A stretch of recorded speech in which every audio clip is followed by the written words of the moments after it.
ఈ సంవత్సరం ఎప్పటికంటే కూడా అత్యధిక వర్షాలు కురిసినాయి, అత్యధికంగా కృష్ణాలో నీళ్లు బారుతూ ఉన్నాయి. అయిన చెప్పంగా కూడా మొదటి వర్షాకాలం సీజన్లో 45 రోజుల దాకా లిఫ్ట్ ఇరిగేషన్ పంపులను స్టార్ట్ చేయాలి పుణ్యాత్ములు.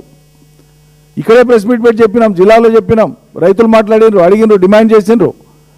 ఏంటికి స్టార్ట్ చేస్తలేరంటే వానలు పడుతున్నాయి కదా స్టార్ట్ చేస్తలేమని. ఒట్టి వానలు పడితే వరి పంటలు పండవు, కాలువల ద్వారా నీళ్లు పోతే పండుతాయి. 45 రోజుల కాలయాపన చేసిండ్రు లిఫ్ట్ ఇరిగేషన్ పంపులను స్టార్ట్ చేయడానికి, కేఎల్ఐవి ఇతర పంపులు కూడా స్టార్ట్ చేయడానికి. ఏపీ యథేచ్ఛగా ఉన్న నీళ్ళని దోసుకొని పోతుంటే ఓ దిక్కు వాటర్ తీసుకోవడము, ఇంకో దిక్కు జల విద్యుత్ పేరు మీద వాళ్ళంతా కూడా వాటర్ కిందికి డ్రా చేసుకొని ఇవన్నీ చేస్తూ ఉంటే నిరోధించలేకపోయినారు. ఇలా నోటికాడికి పంటలు వచ్చినాయి. మేము 2 వారాల ముందే హెచ్చరించినాం, ఫీల్డ్కి పోయినాం, చూసినాం, ఇవన్నీ చెప్పినాం. ఇప్పుడు వాళ్ళు ఏం చేస్తున్నారు?